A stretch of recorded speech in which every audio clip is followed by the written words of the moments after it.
Baik, ayo kita belajar firman Tuhan. Sebagai orang Kristen, ya kita itu nggak asing dengan kata doa. Betul. Itu sudah hidup kita sehari-hari. Doa. Ternyata doa buat kekristenan dengan doa di agama apa saja itu beda. Nah, yang kita pakai justru doa yang dari agama-agama itu. Maka itu banyak kita yang salah. Ya, saya tidak tahu dulu sebelum kita jadi percaya Tuhan Yesus kita berasal dari agama apa. Ya. Pasti dalam ajaran-ajaran agama yang dulu doa itu isinya cuma 3. Lapor, minta, dan menyuruh Tuhan. Coba renungkan, ya atau tidak? Ya, saya ulangi lagi, doa dalam semua agama itu isinya cuma 3 ini. Apa tadi? Lapor, minta, menyuruh. Itu dia. Lalu agama-agama itu mengajarkan untuk memberi sesuatu kepada yang disembah. Ya, berarti maksudnya ya, agama apa saja ada. Ya, sesaji misalnya, ya, atau apa saja, pokoknya korban. Ya. Siapa yang pernah ke Gunung Kawi di Jawa Timur? Itu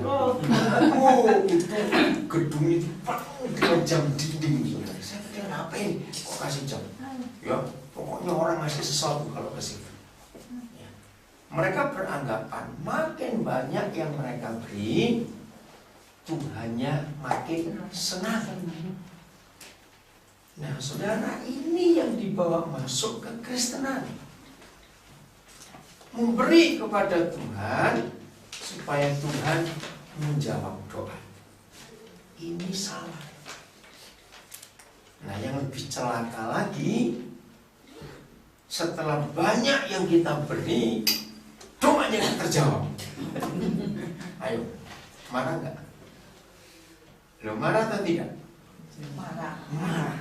Sama seperti orang Belanda, suruh bayar plastik banyak-banyak, rumah sakit suruh bayar lagi. Tanya, duit itu buat apa itu? Aku bayar itu. Maaf, saudara, kalau Tuhan kita seperti itu, saya nggak mau percaya dia. Kenapa? Apa bedanya dengan manusia? Disuap dulu, disogok dulu, baru dikasih. Betul tidak? Ini yang salah. Aku sudah melayani loh Tuhan. Aku sudah doa sekian jam. Aku sudah korban ini, korban itu. Kenapa anakku mati? Kenapa tokoku tutup bangkrut? Kenapa aku sakit? Nah, di dalam agama-agama itu berhak untuk menuntut.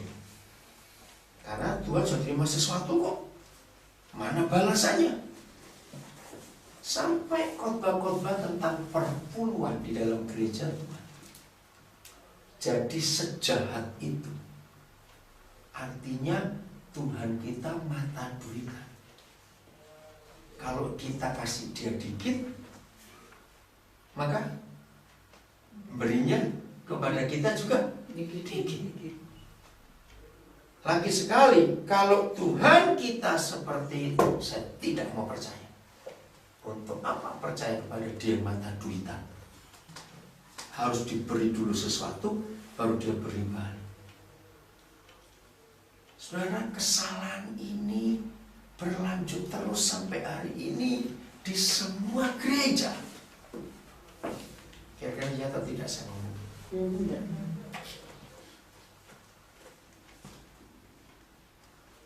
Setelah hampir 2 tahun saya nggak ke Belanda, terus baru balik yang bulan lalu toh. Nah, saya nggak sebutkan namanya karena orang Belanda pasti tahu. Pas mau ke sini yang terakhir itu tanggal Januari, saya dengan Koping B. Nah, dari Sutermir kami mau ke Almere dulu, tapi kan lewat ya, atau Alfit pasti tahu. Dan masih ingat gereja itu, yang gereja besar, tutup katanya. Hah? Tutup? Kenapa? Saya tanya. Kan kaget, sering masuk TV Belanda tuh pendetanya. Nah, nggak usah tanya, nggak usah orang semeninggal. Tambah kali kasih tahu kan balik tahu. Dengar saudara, masalah duit, nggak bisa bayar lagi sewanya, dan ribut, pecah jadi dua. Nah itu terjadi di banyak tempat karena uang. Jangan Tuhan kita main dengan uang. Setuju nggak saya ngomong ini? Satu kalimat ini akan membuat banyak orang Kristen dan banyak pendeta nggak suka. Jangan memberi apa-apa untuk Tuhan. Saudara tetap akan diberkati karena kita akan. Tapi pendeta nggak suka. Pendeta nggak suka ini. Betul? Kalau kita memberi uang, itu bukan untuk Tuhan, itu salah. Itu untuk pekerjaannya. Maka itu kalau ada pendeta berkata, saudara kita memberi untuk Tuhan, salah. Siapa Tuhan mau diberi duit? Pekerjaannya perlu duit, bukan Tuhan. Nah akhirnya banyak orang Kristen kecewa. Katanya diberkati, kok tidak? Di Surabaya ada seorang suami bunuh diri, karena dia dengar khotbah yang salah, jual rumahnya, dikasih semua uangnya ke gereja, dan dia kontrak. Ternyata setelah 2 tahun nggak bisa bayar kontrak. Dia merasa malu pada anak-anaknya, anaknya 3, dan pada istrinya. Dia gantung diri. Kasihan, istrinya datang kepada pendetanya. Loh, kan gak salah saya. Siapa nyuruh dia jual rumahnya? Kan saya cuma khotbah, beri. Nah, karena ada iming-iming itu, kata iming-iming. Bahasa Belanda iming-iming itu apa ya? Apa? Belum. Ada upah yang didapatkan. Jangan. Tuhan kita nggak begitu, betul nggak? Kita harus tahu ini sebenarnya. Tuhan kita begitu. Nah, kalau begitu, doa itu apa buat Kristen? Ini yang kita harus tahu. Jadi bukan lapor, bukan minta, bukan nyuruh. Bukan. Tuhan tolong, Tuhan sembuhkan orang itu, Tuhan. Tuhan selamatkan, Tuhan tetangga saya. Tuhan tolong jamaah mertua saya. Itu doa di agama-agama. Tuhan tolong suami saya, Tuhan keras sekali, Tuhan ubahkan dia. Salah. Itu ada di agama-agama. Lalu doa yang bagaimana? Ayo kita baca dulu 1 Yohanes 5 ayat 14. 1 Yohanes 5 ayat 14.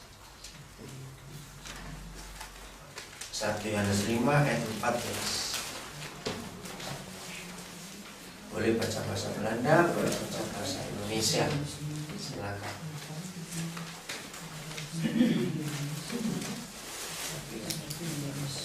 Ayo, 1 Yohanes 5 14.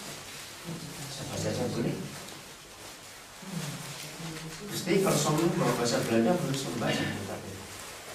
Pasti. Ya bawa bahasa Belanda.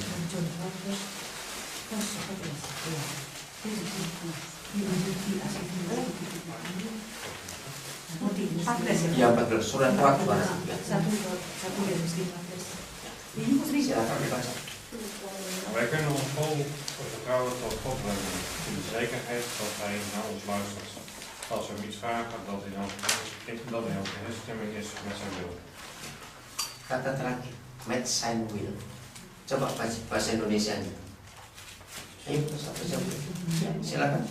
Dan inilah keberanian percaya kita kepadanya, yaitu bahwa Ia mengabulkan doa kita jikalau kita meminta sesuatu kepadanya menurut kehendaknya. Renungkan, saya beri pertanyaan. Setelah saudara baca 1 Yohanes 5:14, kalau begitu kita ini doa dulu atau cari kehendaknya dulu berdoa? Kehendak ayatnya betul. Baca lagi. Ayat yang mana? Doa dulu baru cari kehendaknya atau cari kehendaknya dulu baru berdoa? Percaya. Ayo, cari dulu kehendaknya atau doa dulu? Gak usah dulu. Cari kehendaknya dulu baru berdoa. Nah, lagi sekali agama-agama begitu entah bagaimana duduk tutup mata, minta ram itu sesuatu begitu. Kalau kita tidak, cari dulu kehendak Allah. Misalnya, saudara mendoakan satu masalah, jangan langsung nyerocos Tuhan ini apa Tuhan ini waktu bingung, bingungnya di mana? Aku kok kamu lapor? Aku tahu. Lu betul tidak? Perlu nggak kita beritahu dia tentang ini gitu? Bertanya dulu, perlu nggak beritahu dia? Nggak perlu. Dia tahu kok. Betul? Makanya begitu masalah itu ada, kita itu tanya, Papa, kenapa kok bisa jadi kayak gini nih? Kenapa? Kalau aku ada salah, tunjukkan, karena aku nggak tahu. Memang manusia itu kurang ajarnya di sini. Salah sendiri nggak pernah tahu, salah orang tahu terus. Kurang ajar kita ini. Betul tidak saya ngomongin? Pinter kalau ngurus salahnya orang, tapi untuk diri sendiri nggak pernah tahu di mana ini salah. Maka itu perlu Tuhan beritahu aku, salahku ini di mana. Anak sakit juga begitu, Tuhan sembuhkan anak saya Tuhan. Terus jangan sampai ungkit-ungkit, Tuhan ingat janji rajin untuk doa Tuhan. Dan perpuluhan saya nggak pernah terlambat tuh. Kalau saya Tuhan tempeleng kan. Maksudmu apa? Untung Tuhan nggak kayak saya. Jadi kalau anak sakit, tanya, Papa, aku mesti buat apa? Kenapa bisa begini? Banyak kali kita bersikap begini, jangan marah saya ngomong. Waktu pacaran nggak pernah tanya Tuhan. Asal nabrak, asal nyomot aja. Maaf, jangan marah. Udah menikah, Tuhan pun nggak dilibatkan. Ceker kawin 3 minggu, Tuhan lagi ribut. Tuhan kenapa mau begini? Untung Tuhan nggak kayak saya. Kalau saya ditanya gitu, yang nyuruh kawin dengan dia siapa? Sekarang punya masalah, tanya aku nggak urusan. Lu betul tidak? Kan bukan urusan Tuhan. Menikahnya dulu bagaimana? Misalnya, wah beriman Tuhan, aku pasti punya rumah di Wasenar. Belah. Jadi opas rumah di Wasenar. Maaf dengan ngomong ini. Akhirnya pakai hipotek. Nekat, belum sebulan diusir. Nggak kebayang. Kenapa begini Tuhan? Kan ini mempermuliakan Tuhan. Aku punya rumah di Wasenar. Tuhan juga bingung, yang nyuruh beli di sini. Kamu yang utang-utang sendiri, aku suruh bayar itu enak. Nah itu kalau saya pun jawabnya begitu. Ngerti contoh-contoh ini sudah. Jadi banyak kali doa-doa kita itu seperti agama-agama. Kita nggak diskusi dulu dengan dia. Nah Papa itu mau, kita kan anaknya. Kalau kita menyebut dia itu Tuhan, oh teriak-teriak begitu, Tuhan. Tahu nggak kata Tuhan itu artinya apa? Lebih tinggi dari Koningin William Alexander nggak Tuhan ini? Ya.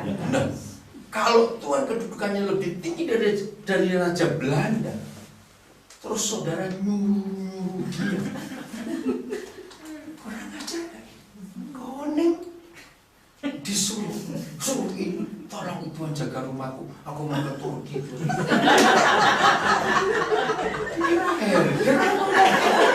Jaga rumah. Ngerti nggak contoh-contoh? Maka itu selama ini kita ini salah doanya. Kalau kita menjadi dia, oh gitu kan. Kita hormat. Konsep ini yang kita nggak punya selama kita jadi Kristen. Jangan merasa aku sudah doa dalam sehari 8 jam. Saya doa 8 jam sehari. Aku sudah doa puasa seminggu 4 kali. Lah kapan kerja juga? Lemes terus itu puasa. Terus doa ini doa itu nggak dijawab, marah-marah. Jadi mulai hari ini cari dulu kehendaknya. Nah, intinya bukan sekedar tanya ini apa, itu maksud apa? Ayo diskusi. Kan kita anak, dia papa. Ya, semua kita. Ya, kalau anak kita sudah umur 23, sudah umur 26, tiap hari pamit doa, mana saya kepala nggak? Punya anak sudah gede ini minta terus. Jawabnya atau tidak? Walaupun itu anak emas, anak manja, kalau sudah gede itu ya nggak bisa minta duit terus. Maka kita sebagai orang tua akan bangga kalau anak kita tanya, Pak, Ma, kira-kira apa yang saya bisa buat supaya perusahaan papa, tokonya papa ini bisa maju. Kalau anak kita menanyakan itu kepada kita, rela nggak Pak kita ngasih duit? Rela, karena dia mulai mikir kok ikut bantu perusahaannya untuk toko ini. Nah itu yang papa mau dari kita sebagai anaknya. Nggak cuma minta, duduk dulu, diskusi dengan dia. Maka itu kalau saudara baca seluruh perjanjian lama, ya dari hidup Henokh, ya sampai itu zamannya Nuh, Abraham, Musa, Yusuf, Daud, nabi-nabi, ternyata nggak ada kata berdoalah Henokh, berdoalah Nuh, berdoalah Abraham, berdoalah Musa, nggak ada kata. Yang ada itu bergaullah Henokh dengan Tuhan, bertanyalah Abraham kepada Tuhan, Musa menghampiri Tuhan, Daud bertanya. Jadi nggak ada kata berdoa ternyata. Coba nih saudara pulang baca Alkitab saudara. Jadi yang ada itu ngomong, diskusi. Itu luar biasa. Oke, saya mau buktikan itu kepada saudara. Supaya nanti di rumah nggak bingung, ya. Kejadian. Saya mulai Kejadian dulu. Pasal 5 ayat yang ke-22. Kejadian 5 ayat 22. Kita lihat bagaimana Henokh. Ya, silakan dibaca salah sudah dapat.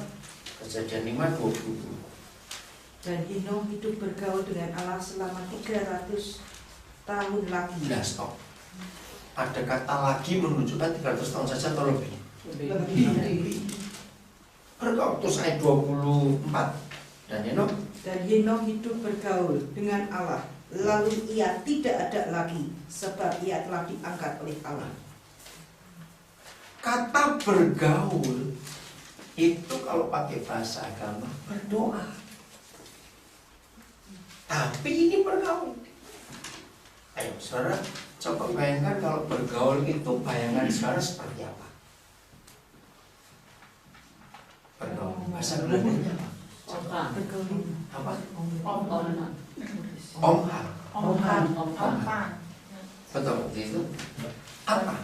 Bentuknya kayak apa? Dua. Apalagi? Berbicara. Terus lagi, saya mau ketemu satu kata penting. Relasi, diskusi, bertanya, akrab, dekat. Bergaul itu ada jarak nggak? Tidak ada. Luar biasa. Oke, yang paling penting saya catat ini. Henokh ditulis yang pertama kali dalam kitab, dalam seluruh Alkitab, bergaul. Berarti Papa minta semua kita seperti Henokh bergaul. Ini luar biasa. Nah, saya beri contoh. Anak-anak kita kalau bergaul dengan temannya terjadi apa? Persahabatan. Ya, terus terjadinya bukan itu. Bukan akrab, betul. Satu lagi persaudaraan, bukan. Lebih lagi terjadi apa? Jadi intim, bukan ya. Ada satu akibat dalam hidup. Karakter kesatuan, betul. Iya, betul, karakter kesatuan. Roh, pengertian, ketularan, impartasi, betul enggak? Loh, iya atau tidak? Kalau orang bergaul kan terjadi impartasi. Kalau anak kita baik, bergaul dengan orang tidak baik, dia jadi tidak baik. Nah, ini yang Papa mau dengan kita. Kalau kita bergaul dengan dia seperti Henokh, jadi intim, akrab, suka diskusi, yang dekat, harusnya ketularan. Nah, ini pertanyaannya. Kalau Papa bergaul dengan kita dan kita bergaul dengan dia, seharusnya siapa ketularan siapa? Kita ketularan Tuhan. Yang benar, bukan Tuhan ketularan kita.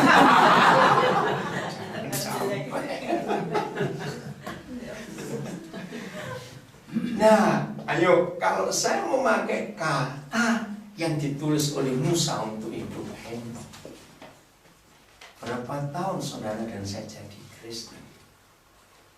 Lalu yang nular dari sifat Papa kita itu yang mana? Ngerti pertanyaan? Loh, ya atau tidak?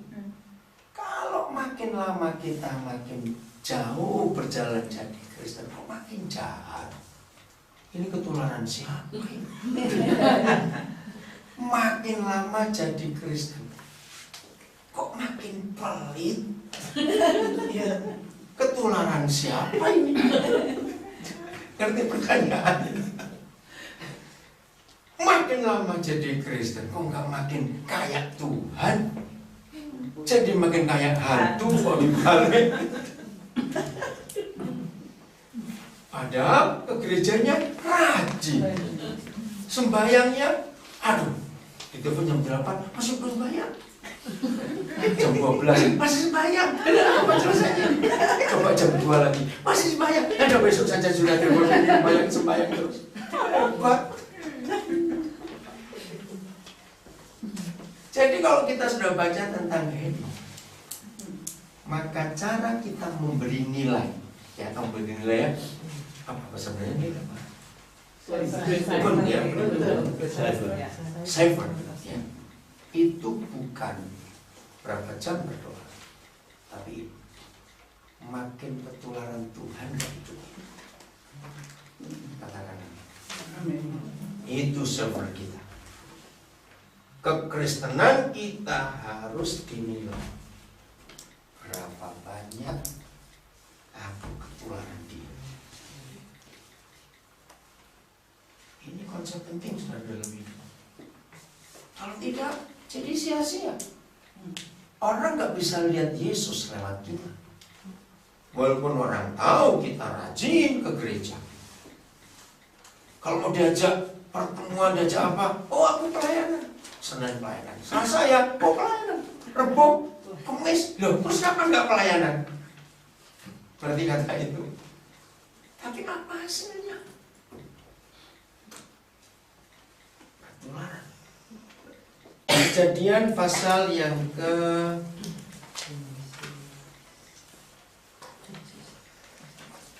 16. Ya.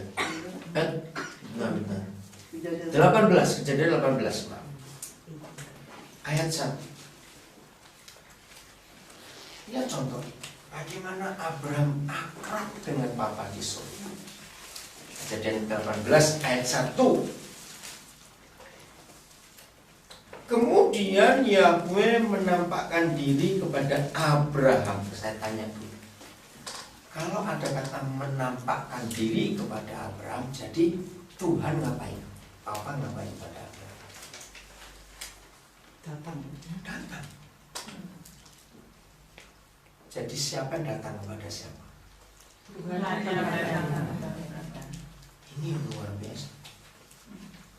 Kenapa bisa Papa yang datangi Abraham? Ya, logika kita secara agama, secara religi, kalau Tuhan datang pada seseorang dalam teori agama, ilmu agama, orang itu harus dalam kondisi atau posisi yang bagaimana? Siap.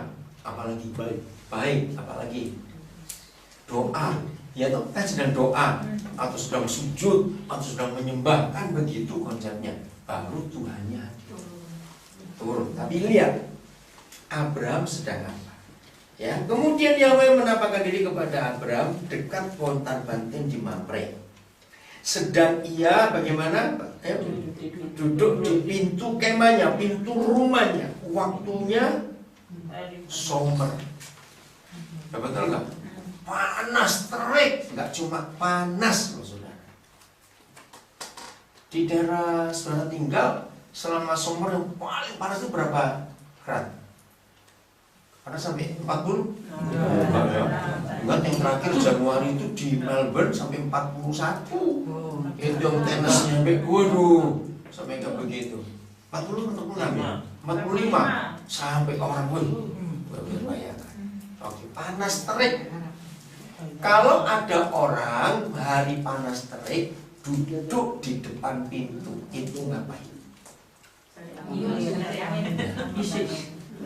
Ingat, jadi tidak sedang berdoa. Ini yang saya kagum.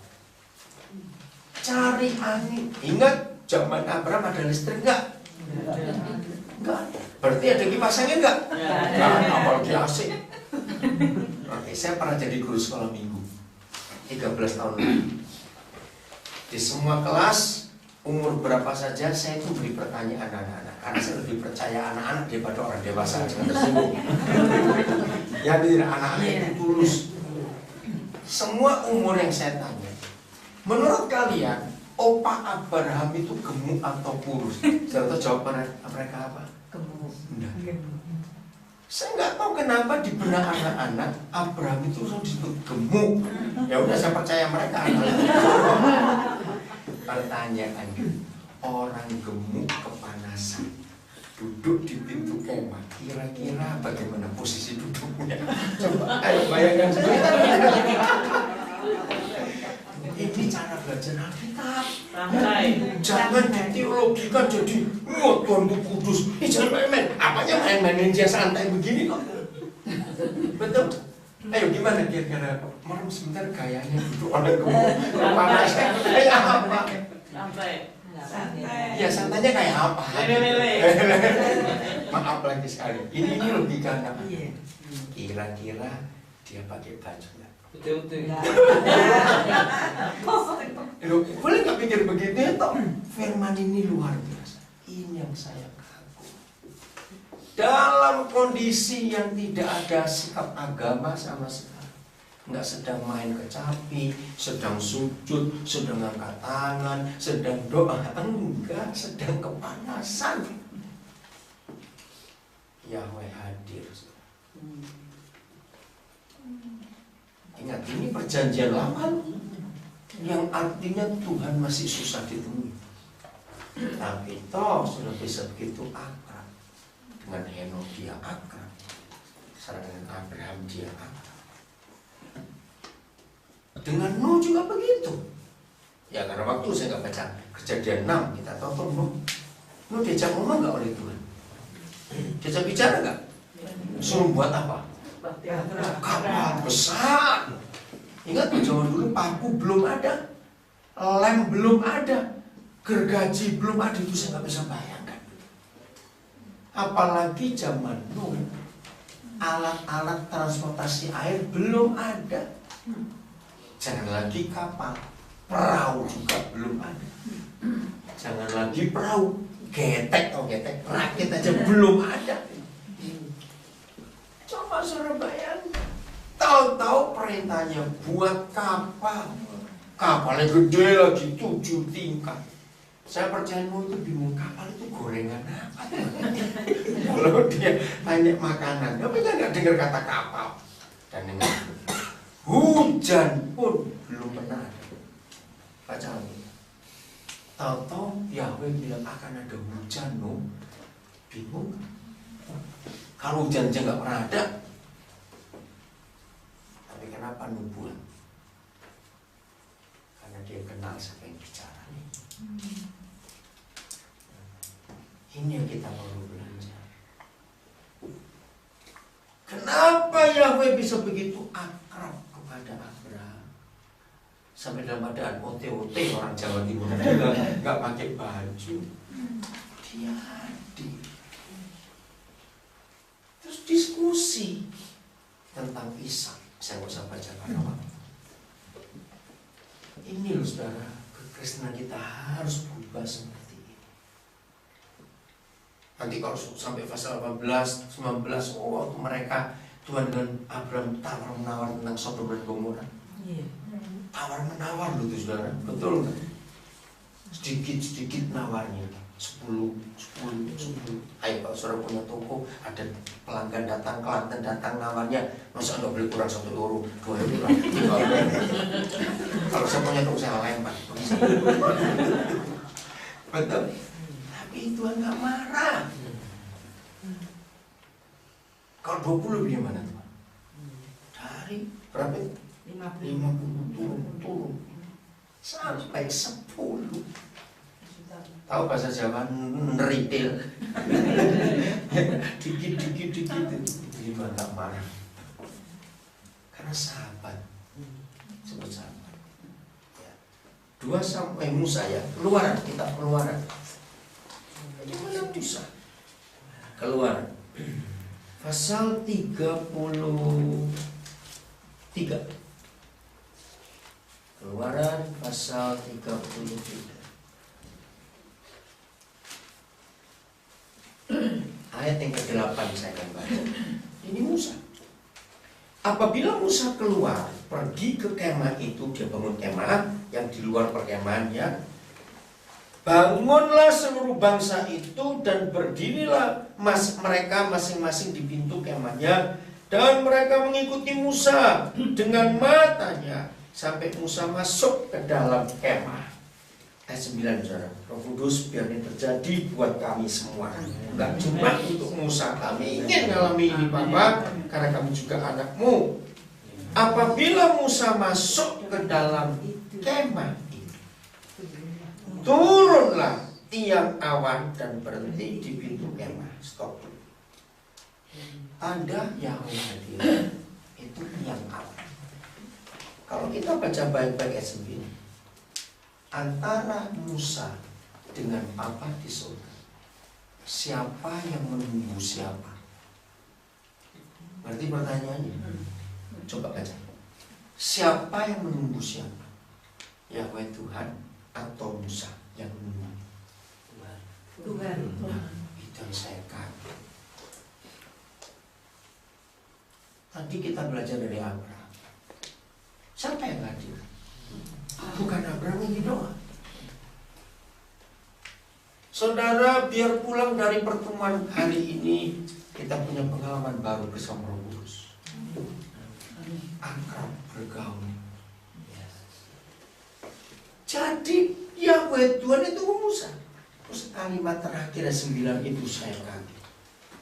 Dan berbicaralah Yahweh dengan Musa di sana. Sama pertanyaannya, siapa yang bicara duluan? Tuhan. Biasanya kalau kita doa siapa duluan bicara?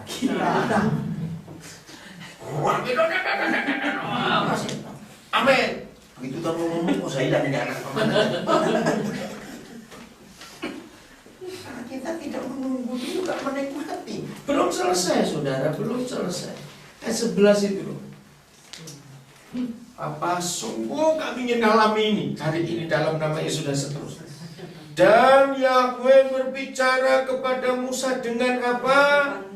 Berhadapan muka seperti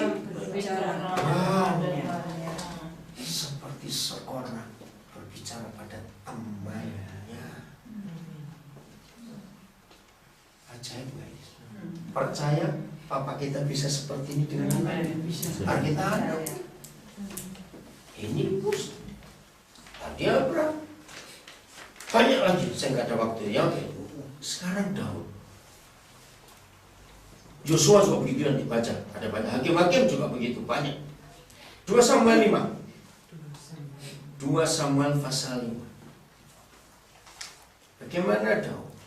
Ya. Ayat yang ke-17. 2 Samuel 5 mulai 17.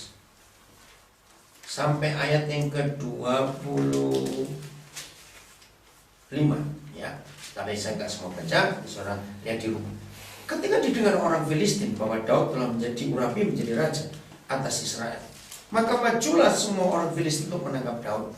Tetapi Daud mendengar hal itu, jadi ketahuan bocor rencana si musuh. Lalu ia pergi ke kubu pertahanan. Ketika orang Filistin itu datang dan memencar di lembah Refaim, jadi dikepung, diserbu Daud itu. Logikanya, seorang raja, seorang kepala negara, seorang presiden, negaranya diserang musuh, harusnya apa? Ayo, anggap aja kita ini raja. Rapat. Bagaimana ngadepin musuh ini? Betul tidak? Bahaya, musuh saja. Tapi firman Tuhan di Daud apa? Baca sebentar. Bagaimana bersikap Daud? Bahasa Belandanya pakai kata apa itu?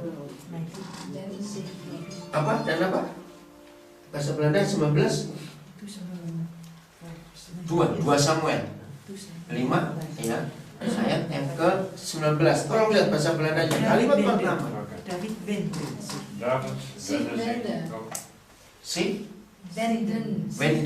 Apa itu artinya? Berbalik. Menanyakan bukan? Apa itu? Mengarahkan. Pergi ke situ, ya. Menghampiri, ya. Indonesia pakai kata bertanyalah Daud. Pertanyaannya aneh. Apa pertanyaan? Aneh tidak? Loh, baca, aneh nggak pertanyaan Daud ini? Loh, aneh tidak? Baca. Kalau musuh sudah maju, sudah diserang, tanyanya maju atau tidak? Kan pertanyaan goblok betul. Sudah jelas musuh di depan rumah, mau tanya maju atau tidak? Tapi ini rahasia. Mengapa Daud bertanya sebodoh? Saya bisa jawab. Ada apa di hidup Daud dengan Bapa di surga? Sudah jelas musuh menyerang, kok pakai tanya maju atau tidak?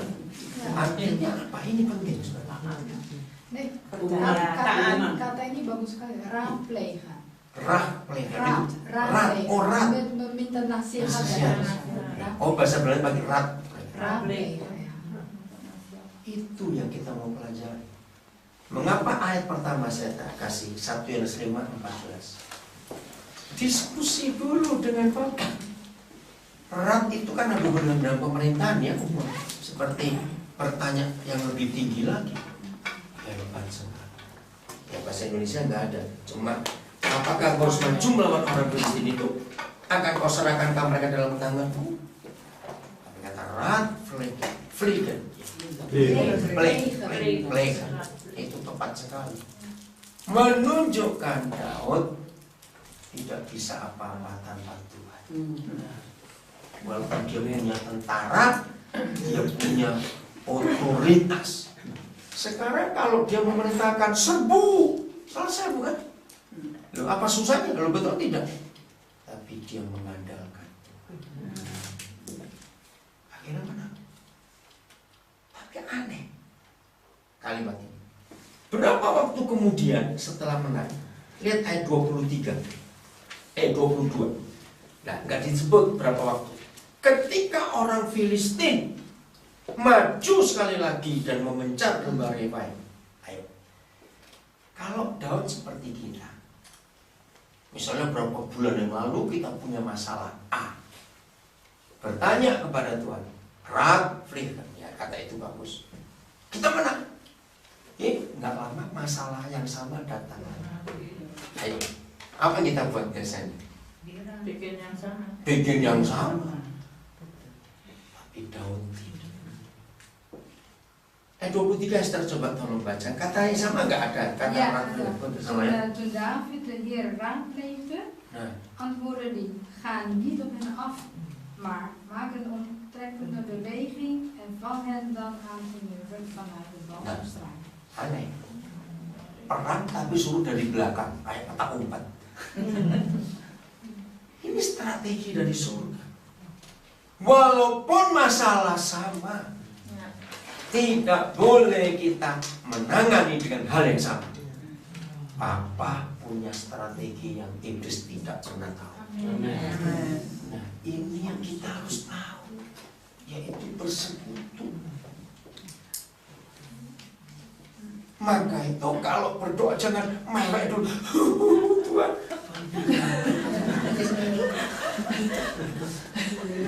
ngomong dulu baik-baik. Ayo aku mau cerita pada kamu. Nangis lagi. Ya, saudara sendiri kalau dengan anak didik nangis, aduh kamu itu. Tuhan juga begitu. Ngapain pakai nangis segala? Ayo ngomong baik-baik. Ini banyak contoh seperti di Alkitab. Ayo mulai hari ini kita berubah. Amin. Diskusi dulu, cari kehendaknya. Jadi tidak semua masalah itu harus dijawab kalau kita berdoa. Nah ini pasti nggak enak. Saya mau ulangi. Tidak semua masalah yang kita bawa dalam doa harus Papa selesaikan, harus Papa selesaikan. Tidak. Kenapa? Karena Papa bisa izinkan itu untuk kita makin jadi dewasa. Sama seperti orang sekolah. Mana sekolah nggak pakai ujian? Ya, betul tidak? Harus pakai ujian. Kita harus lewati. Mazmur 26. Kalau kita pakai firman ini, lebih lagi sudah takut benar kita. Mazmur 26. Ayat yang pertama sampai 3. Berilah keadilan kepadaku ya Yahweh, sebab aku telah hidup dalam ketulusan. Nanti tolong cari bahasa Belanda kata ketulusan. Ketulusan kepada Yahweh aku percaya dengan tidak ragu-ragu. Ayat 2. Ujilah aku ya Yahweh, dan cobalah aku. Selidikilah batinku dan hatiku, sebab mataku tertuju kepada kasih setiamu, dan aku hidup dalam kebenaran. Esther tolong bacakan ayat 1 dan ayat 2. Doe mij recht, Heer, want ik heb rechtvaardig geleefd. Ik heb een wankelbaar vertrouwen in u. Heer, beproef mij, keur mij, toets mijn liefste worstelen. Ya, terima kasih. Right Father, apa tadi? Ketulusan. Ayat 1 dan 2, sampai 3. Kalau saudara membaca doa Daud ini, berani gak doa kayak gitu? Berani? Doa seperti dia berani gak? Ujilah aku Tuhan, cobalah aku, selidiki hati. Ulangi lagi Esther ayat 2 tadi. Satu apa? Toets mij. Ya, apa pertama? Satu. Ayat 2. Ik heb weer een andere lijn. Doorgrond mij, Heer, en ken mijn pijn, mijn hart en mijn nieren. Want die andere. Oh bukan. Oh itu terjemahan lain ya. Toets mij hier en Heer, beproef mij. beproef mij. Beproef mij. Beproef mij. Beproef. Berani nggak Mas? Beproef mij. Mengapa kita harus berani berkata, puji aku, coba aku, tes aku? Kayak kira-kira kenapa? Sebab manusia ini licik dan jahat, saudara. Betul nggak? Kita ini licik dan jahat yang namanya manusia. Kita sendiri nggak tahu. Maka itu kita perlu diuji, dites. Siap untuk itu? Maka itu jangan takut dengan masalah. Kalau masalah datang, tersenyumlah. Lagi kenal aku sudah. Enggak, amin. Iya toh, yang namanya masalah muter-muter ya itu kayak sambal pedes terus itu. Kalau saya pakai sambal nggak pedes ini sambal bohong ini apa ini akan gitu. Berani diuji. Maka itu tidak semua masalah harus diselesaikan. Oh enggak, amin. Tidak semua masalah harus diselesaikan. Ada masalah-masalah yang harus kita nikmati. Oh ya, demi pemurnian hidup. Yusuf itu kurang apa dengan Tuhan? Toh dalam ujian berat. Paulus itu dosa apa? Sebab begitu banyak masalah dalam hidupnya. Tapi dia nggak pernah tahu. Kalau itu ujian, nggak apa. Siap ya?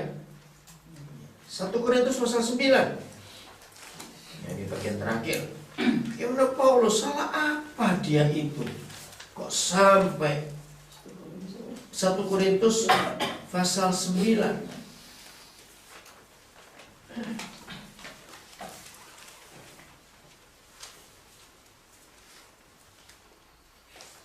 Ya, 1 Korintus.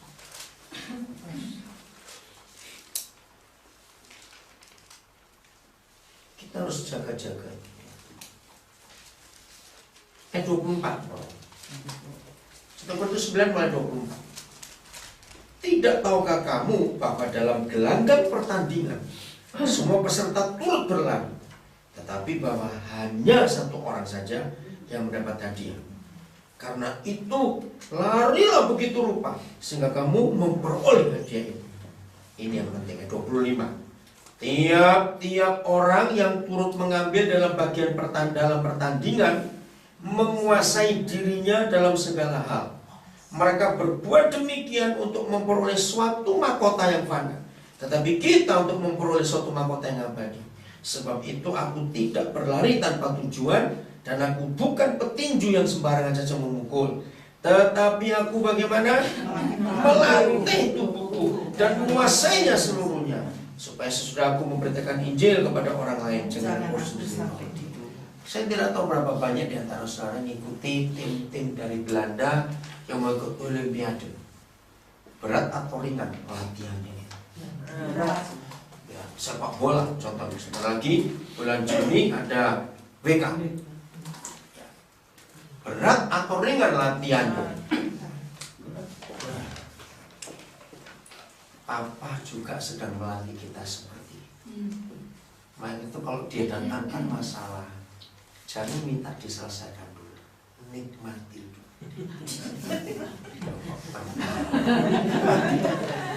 Amin. Harus dinikmati. Yusuf itu bisa menang karena dia menikmati. Amin. Coba Yusuf bilang cepetan gue gak tahan aku, jadi lurah gak jadi raja dia. Betul gak? Lurah lumayan RT lagi. Itu latihannya itu. 2 Korintus 9. Dengan cepat. 2 Korintus pasal 9. Kalau kita lihat ini dosa apa Paulus ini, tapi dia melatih dirinya. Amin. Karena dia ingin mendapat hadiah itu. Jadi jangan takut dengan masalah.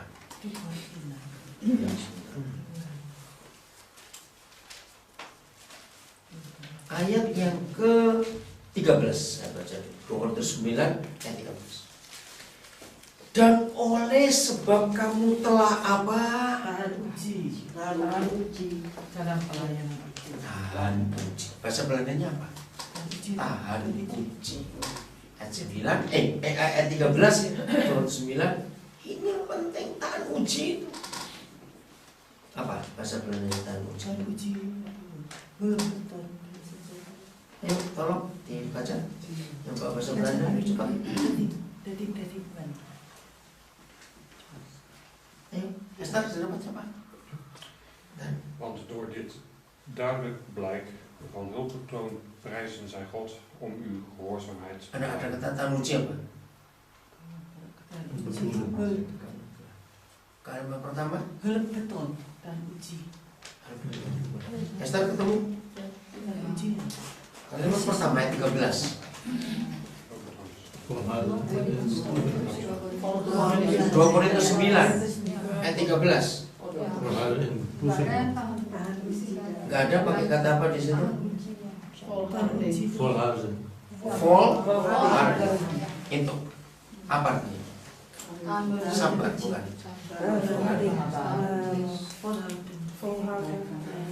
Gehoorzaam te zijn. Nee, Taat. Macam terus kuat. Terus kuat ya, ya tamuji, ya tahan banting gitu ya. Harus begitu, amin. Mau punya sikap seperti itu? 2 Korintus 11.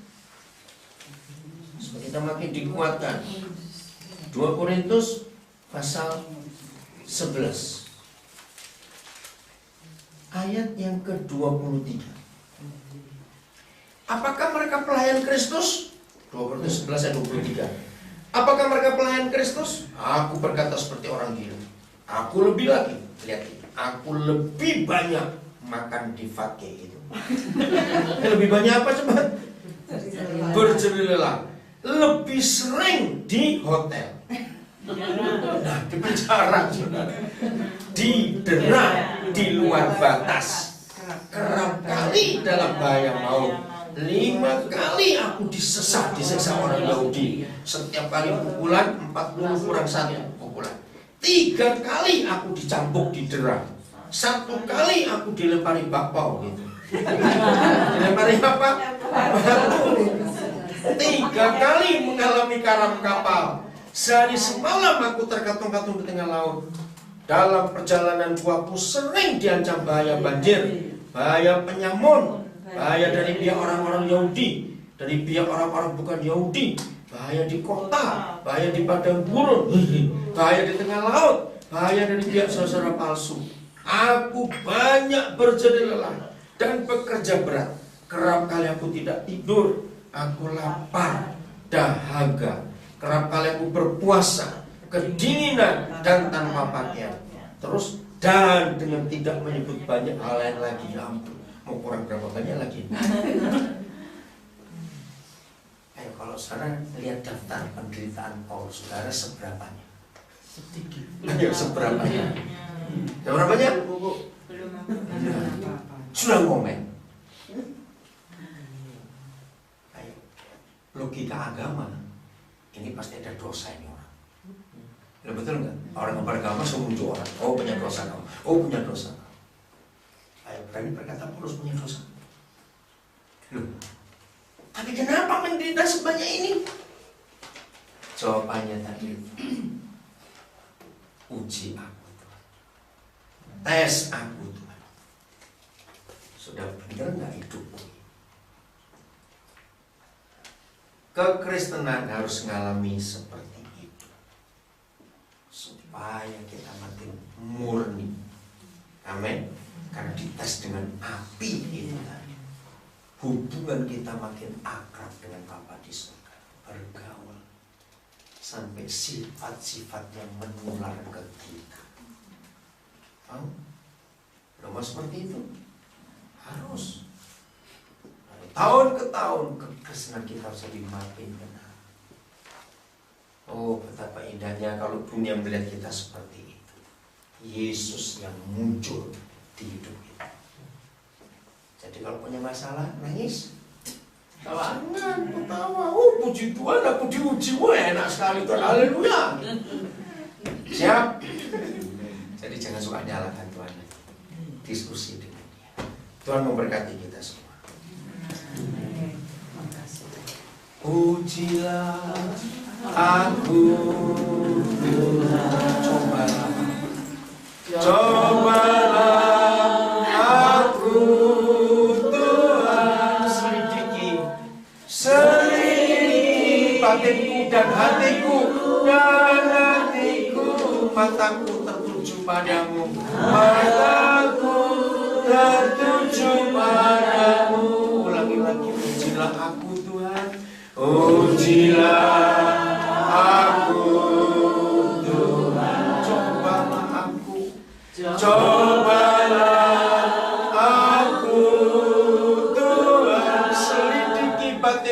hatiku, selidiki batinku dan hatiku, mataku tertuju padamu, mataku tertuju padamu.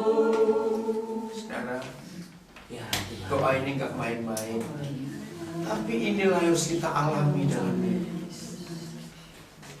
Sesalah-salahnya kita, kalau kita datang pada Papa, dia pasti mengampuni. Dia akan angkat kita lagi. Maka itu jangan saling menyalahkan. Berhenti. Karena Papa yang izinkan seseorang itu menyakiti kita. Papa yang izinkan. Jangan urusi orang itu, urusi diri sendiri. Karena Papa sedang berurusan dengan kita, bukan berurusan dengan orang itu. Setuju saya ngomong ini? Kalau kita urusi orang itu, kita gagal. Yang Papa bentuk atas kita gagal. Jadi Papa pakai orang itu. Ampuni dia, berkati dia, tapi bereskan hidup ini dengan Papa. Sekali lagi, ujilah aku, Pak Jimmy, saya serahkan. Ujilah aku, Tuhan, cobalah aku, cobalah aku, selidiki batinku dan hatiku, selidiki batinku dan hatiku, mataku tertuju padamu, mataku tertuju padamu. Nyanyi sekali lagi. Ujilah aku, Tuhan, cobalah aku, cobalah aku, Tuhan, selidiki batinku dan hatiku, mataku tertuju padamu, mataku tertuju padamu.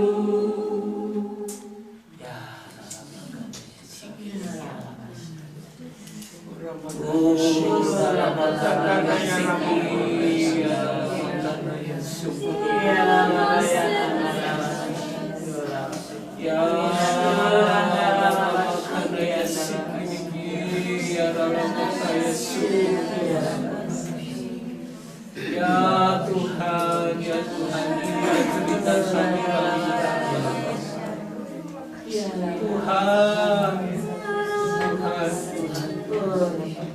hanya Engkau yang tahu isi hati kami. Engkau yang tahu Tuhan atas segala apa yang kami pikirkan, Tuhan, apa yang kami pikirkan.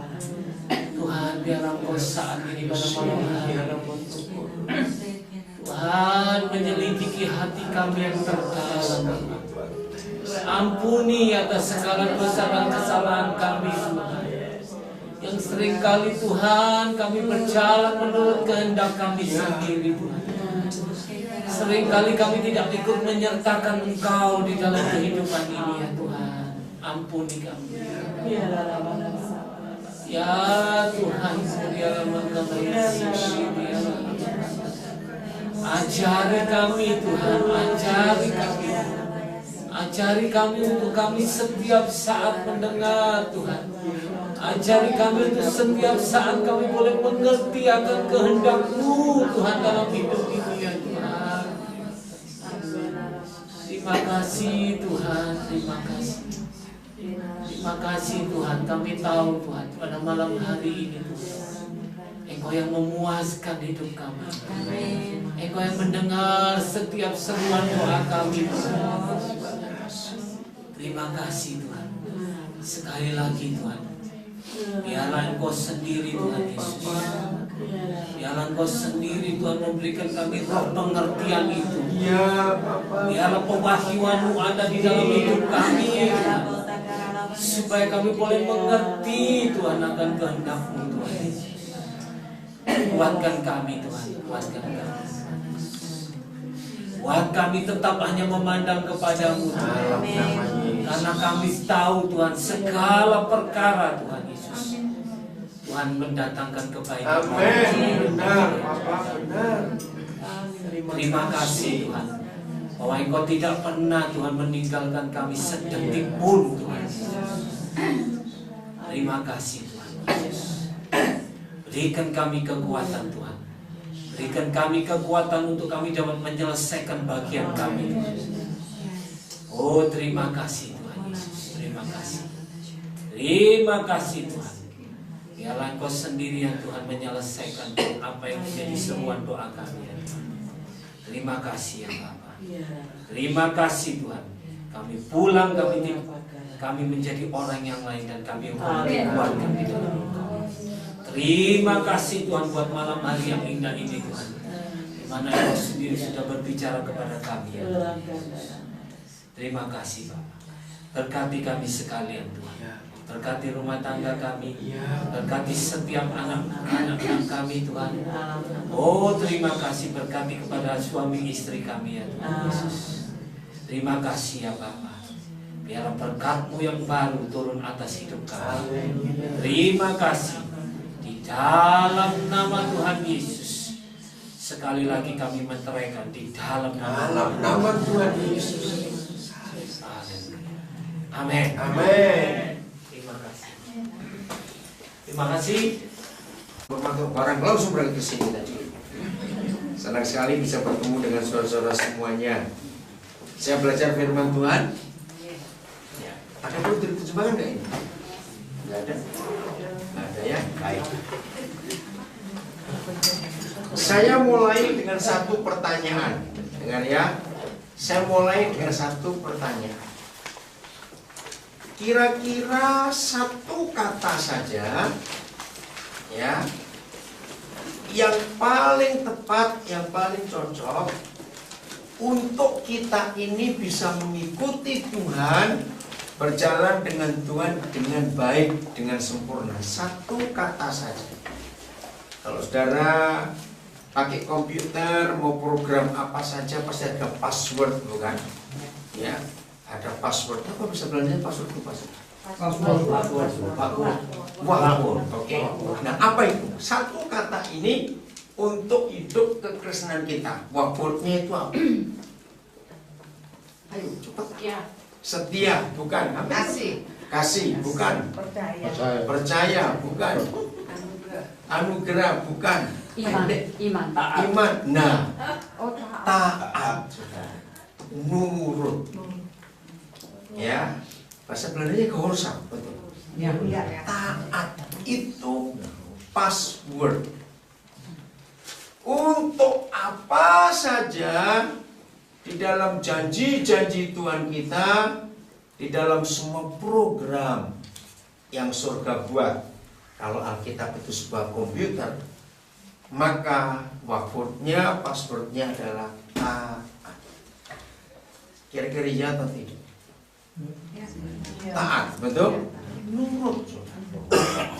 Apa saja yang kita buat, yang kita inginkan dari Bapa di surga, maka taat itu nomor satu. Tanpa ketaatan, maka semua janji Tuhan nggak ada artinya buat kita. Betul? Tanpa ketaatan. Menurut saudara, taat itu mudah, sulit, gampang, susah? Ayo, kira-kira susah, gampang, mudah? Coba, saudara ragu-ragu jawabnya. Susah. Nah, kalau saudara jawab susah, saya tanya balik. Apa susahnya? Jelas. Kenapa? Apa susahnya? Harus punya alasan dong. Ayo. Masih kesakingan. Masih ketagihan antara rohani. Bukan karena soal ketagihan.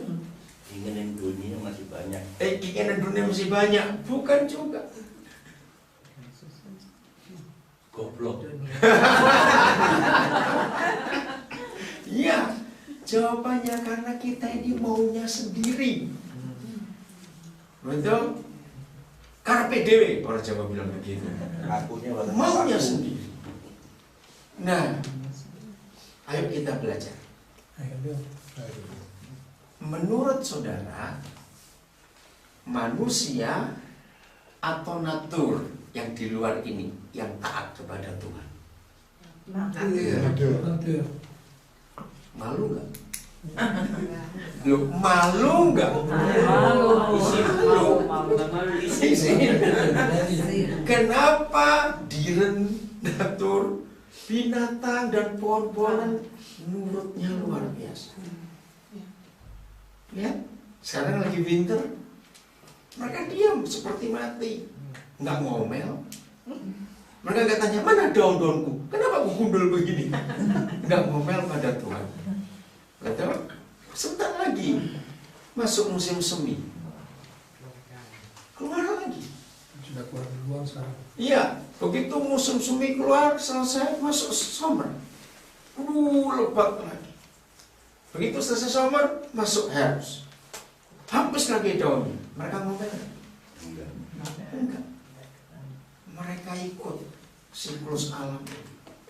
Juga binatang-binatang itu nurutnya luar biasa. Saudara, berarti manusia harus belajar dari binatang. Betul tidak? Ya. Karena mereka lebih taat. Jadi semua permasalahan, problem, ya semua, mau problem kecil, mau besar, penyebabnya apa tadi? Tidak taat. Itu saja problem. Dalam rumah tangga ada masalah, pasti ada yang tidak taat. Hidup langganan sakit, ya, pasti ada yang tidak taat. Kalau langganan sakit, tidak taatnya karena mulutnya rakus. Betul tidak kira-kira? Mulutnya ini. Papa di surga kan sudah memberi larangan, memberi peraturan. Yang ini boleh dimakan, yang ini nggak boleh dimakan. Itu diberi aturan. Ya. Tapi manusia melawan, maka itu hidup jadi kacau. Semua apa saja yang jadi masalah dalam hidup kita bukan masalah itu, karena tidak taat. Sebut hukum-hukum apa, peraturan apa, wet apa yang saudara tahu dari Bapa di surga? Yang gampang aja. Tin geboden. Oh terlalu banyak itu. Ya, kadang-kadang 2 aja kita nggak mau melakukan 10 lagi. Aduh. Betul nggak saudara? Bilang jangan tinggi-tinggi, yang gampang-gampang dulu. Berbohong, ya. Apalagi menipu, pura-pura. Apalagi mencuri. Ya itu tin geboden tadi, jangan bukan. Jangan diurut begitu. Kasihi sesamamu. Nah, kasih sesama. Istri sesama, suami sesama atau apa? Kalau sesamamu itu. Ya bukan. Ya. Jadi kalau dalam keluarga, dalam rumah tangga sering ribut, berarti Tidak taat. tidak taat. Suruh mengasihi. Maka itu kenapa orang-orang di negara barat lebih senang pelihara anjing daripada punya suami atau punya istri atau punya anak. Betul? Karena anjing gak pernah rewel-rewel. Memang ada seorang dokter di New York membuat penelitian. Ternyata kalau suami istri, pokoknya orang kumpul orang, stresnya itu tinggi sekali. Tapi kalau kumpul dan stresnya itu turun. Begitu akhirnya orang nggak usah kumpul orang, kumpul anjing saja. Padahal hukumnya sederhana, mau taat atau tidak. Mengasihi sesama, mengampuni orang yang bersalah kepada kita. Tapi kita sering melawan. Kita nggak terima keadaan itu. Betul tidak kira-kira? Oke, lanjut. Lalu apa yang dicari Kalau suami istri atau sesama teman itu bermasalah, punya problem, sederhana sekali, simpel, kecil, nggak besar. Apa kira-kira penyebabnya? Ya, yang paling sederhana. Mengapa suami istri, mengapa dengan teman saudara, ya kita bisa ribut, kita bisa bertengkar? Satu bisa sebut. Apa kira-kira penyebab? Ego. Iya, nggak mau kalah, ego. Satu kata lagi, Kasih mengasihi. kasih mengasihi, bukan. Kita menuntut. Apa bahasa Belandanya menuntut? Kita menuntut seseorang yang di samping kita untuk ngerti kita, untuk nguruti kita, betul nggak? Ya. Nah, ketika istri kita, suami kita, anak kita, teman kita tidak bisa menuruti, nah ribut, kita marah, kita nggak suka. Nah, padahal kalau dibalik, pernahkah kita menyadari sebelum kita menuntut seseorang di samping kita untuk ngerti kita, pernah nggak kita berusaha ngerti dia dulu? Ngerti pertanyaannya? Kalau semuanya diambil, baliknya lagi, nggak ada masalah hidupnya. Kira-kira iya atau tidak? Saling mengerti. Saling mengerti. Sekarang begini, hubungan kita dengan Tuhan Yesus, dengar ya, hubungan kita dengan Tuhan Yesus, siapa yang lebih sering nuntut siapa? Kita Ayo jawab. Siapa lebih sering nuntut siapa? Kita lebih menuntut. Kurang ajar nggak itu? Iya. Loh, berani-berani nuntut Tuhan. Ayo, kalau saudara orang Belanda misalnya, warga negara Belanda, saudara kecewa dengan rekiring, berani datang ke Amsterdam atau ke Dam menuntut di sana? Mikir.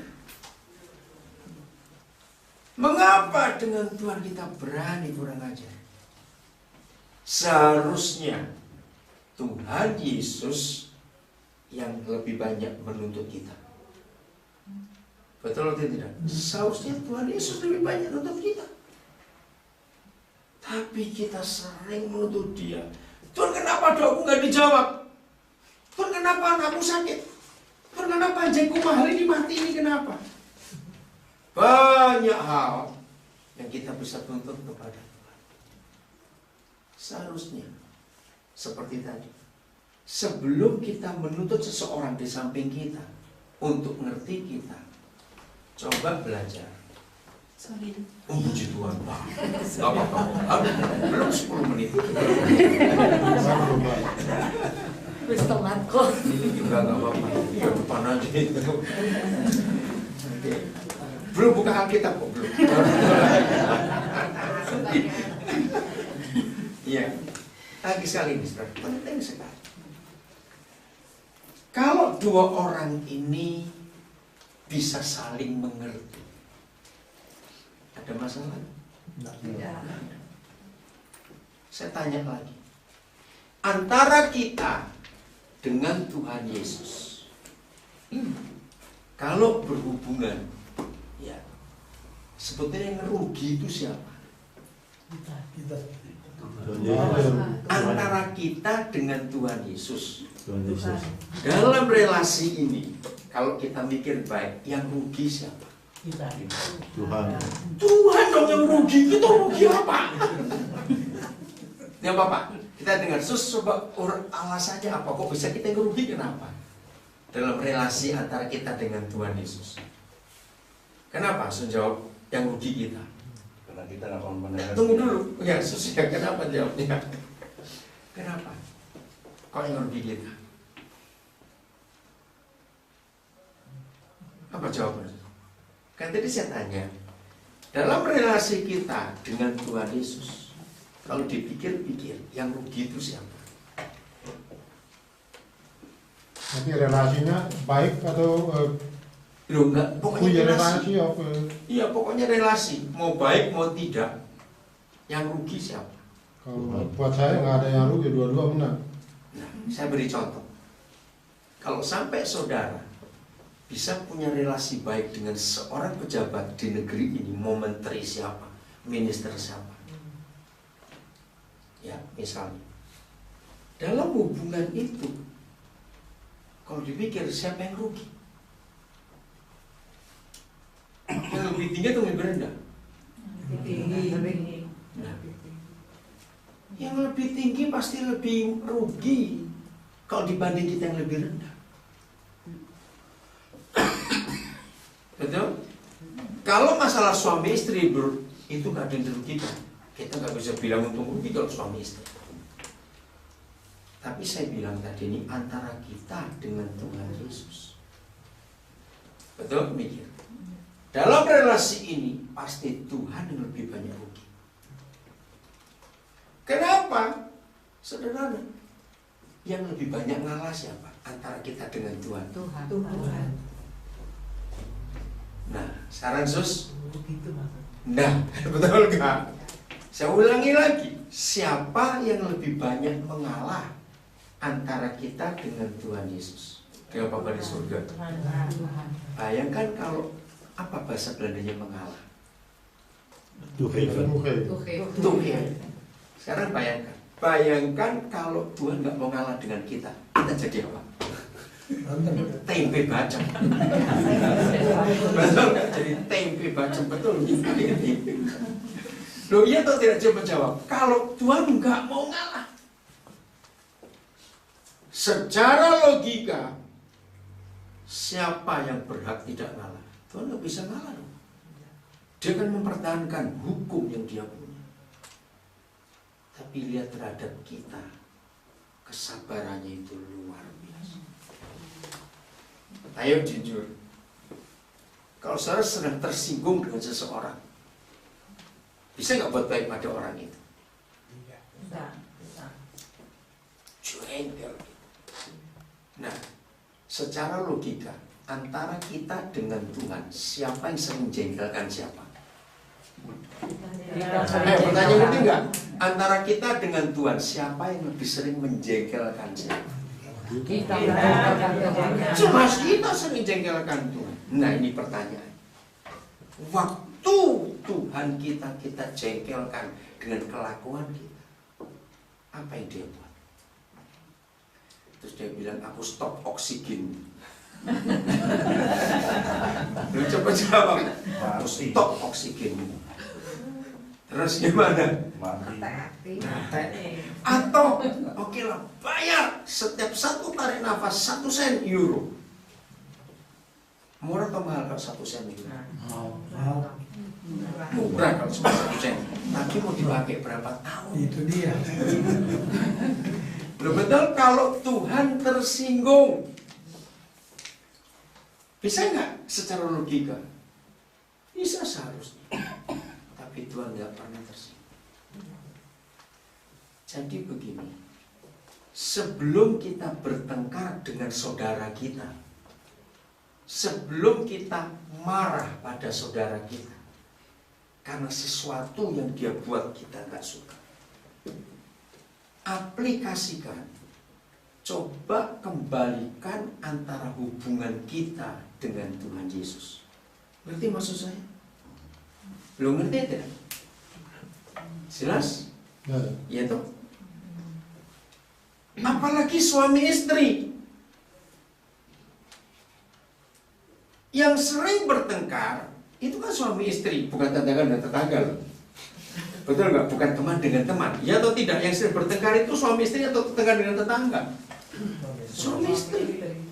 Nah, setiap kali kita itu nggak suka dengan pasangan kita, coba aplikasikan antara aku dengan Tuhan Yesus. Kalau aku buat ini kepada dia, kira-kira reaksinya dia bagaimana? Kenapa begitu suami istri dengar? Efesus 5 menulis, hubungan Tuhan Yesus dengan gereja sebagai apa dengan apa? Mempelai perempuan adalah gerejanya, mempelai laki-laki adalah Tuhan Yesus. Nah, suami-suami kalau kita belajar firman ini, istri-istri kalau kita belajar firman ini, sungguh tidak akan ada perceraian dalam pernikahan. Kok nggak amin? Nggak akan ada perceraian. Kenapa? Lagi sekali, Yesus suami, kita istri. Siapa lebih sering kurang ajar kepada siapa? Kita lebih sering kurang ajar kepada Tuhan. Nah, ini loh saya sampaikan. Lalu ketika Tuhan Yesus sebagai suami tahu kita ini kurang ajar, kita ini tidak nurut, apa perbuatannya? Dia tinggalkan kita, ceraikan kita, terus jadi istri lagi.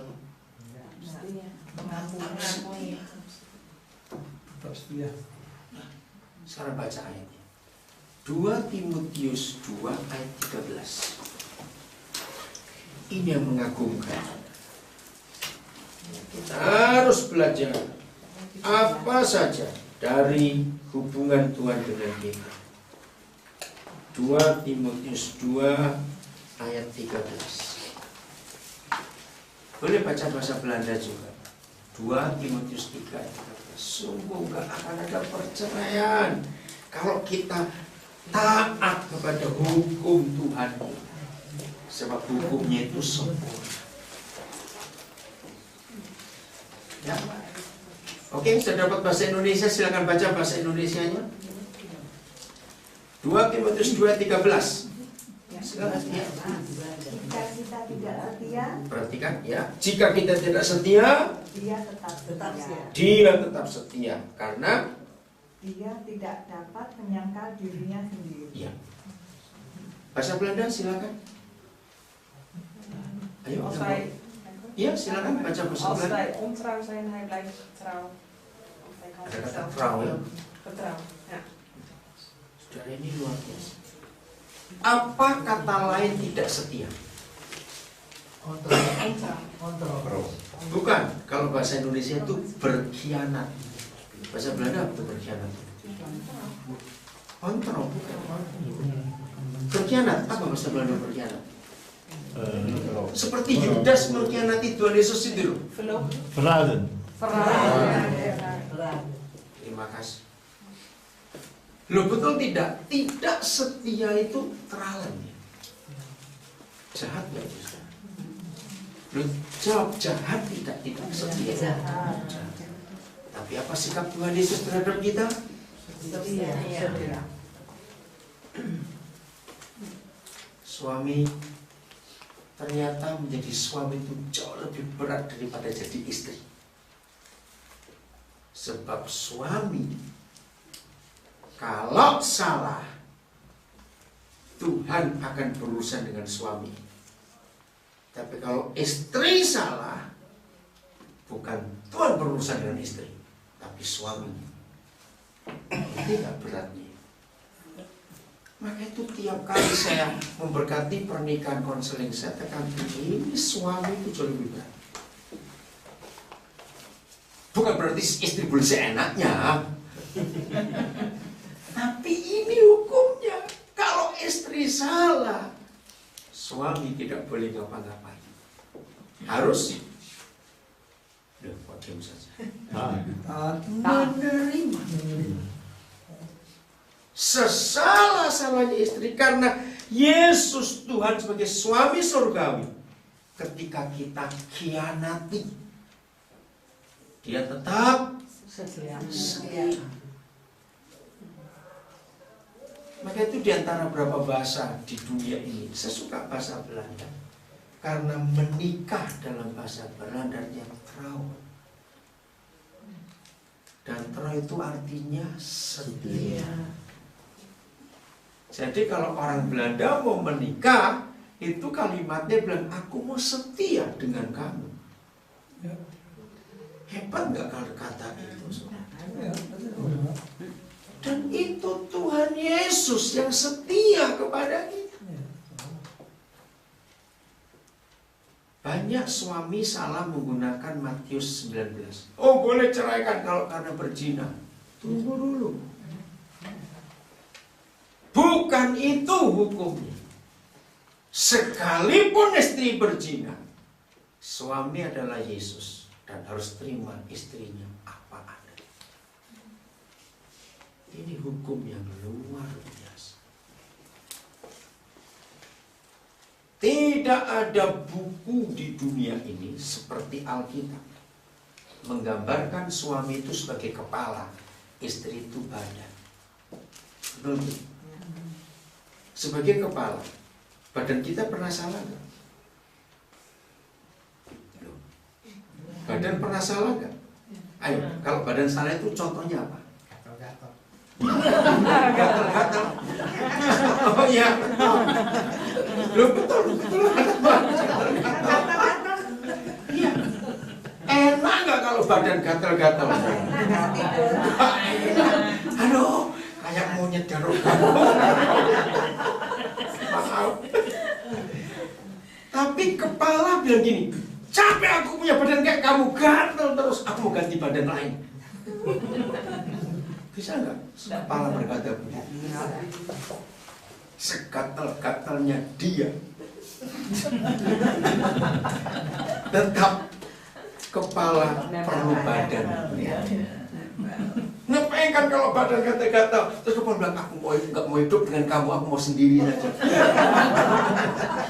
Berarti dia sedang potong. Saya dapat 3 tahun terus gatal-gatal. Gatal gitu, bukan gatal lagi. Iya sama.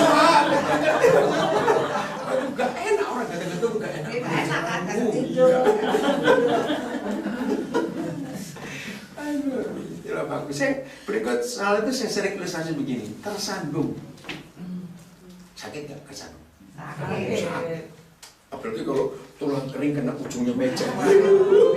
Bisa nyanyi bahasa India betul kan? Nah, ketika badan salah, sikapnya kepala bagaimana?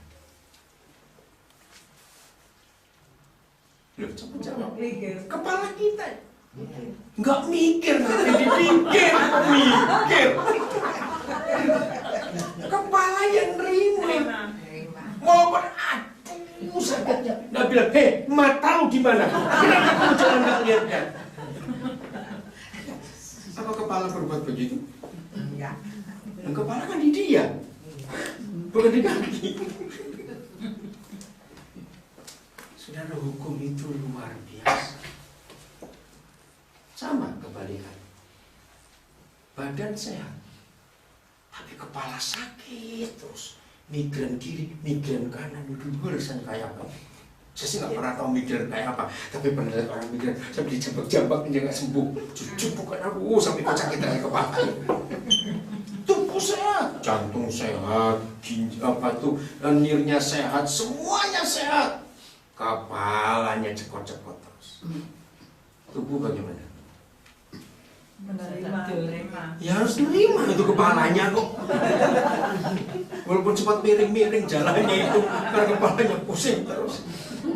Tubuh nggak bisa berkata, capek gua punya kepala kayak lu ini. Lebih baik aku ganti kepala lain saja. Mau ganti kepala kambing. Hukum ini cuma ada di Alkitab, katakan aja. Tubuh, istri, suami, kepala. Ini luar biasa. Maka itu suami istri, percuma kita ribut. Kalau suami istri suka ribut, itu nggak lucu. Jadi kepala dengan tubuh saling nyalakan terus. Gila nggak ini orang? Gila. Makanya itu sesalah-salahnya kepala, tubuh harus terima. Sesalah-salahnya tubuh, kepala harus terima. Karena ini nggak bisa dipisah. Coba baca Malaki 2 ayat 16. Wow, itu hebat sekali. Satu-satunya ayat Maaf, satu-satunya buku Maleaki ya. Maleaki. Kitab terakhir Perjanjian Lama sebelum Matius. Satu-satunya buku di dunia yang ada tulisan aku benci perceraian, cuma Alkitab itu saja. Ya, Maleaki 2:16. Selama saya keliling ke sekian puluh negara di dunia, cuma di Belanda ada iklan ini, Scheiding Makelaar. Situ bingung untuk cara aja pakai maklar Belanda ini apa-apa. Padahal kata menikah perahu itu harus dipakai di negeri. Saya nggak pernah ketemu di negara lain. Kalau saya nonton TV ada seperti Belanda ini, aneh bener. Udah Maleaki 2:16 cepat dibaca yang bahasa Indonesia, bahasa Belanda. Ya, Maleaki 2:16. Ya cukup sampai situ aja. Sebab aku membenci perceraian. Bahasa Belandanya silakan. Apa? Iya, ya coba dibaca. Mana? Bahasa Belanda? Ayo. Ada bahasa Belanda? Di situ. Ayo bahasa Belandanya. Ya coba. Bro, kita tunggu. Oh, itu bahasa Indonesia. Enggak ada bahasa Belanda. Sama Malinda ya dari Papua. Enggak bawa juga. Oh, enggak bawa. Ada apa bahasa Belanda enggak? Indah. Jamie?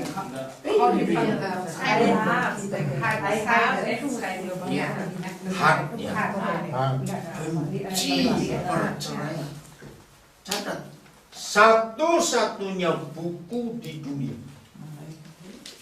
Saudara, diperkirakan sejak Johann Gutenberg menemukan mesin cetak sampai sekarang ini kira-kira ada lebih 5 juta judul buku di dunia ini. Luar biasa.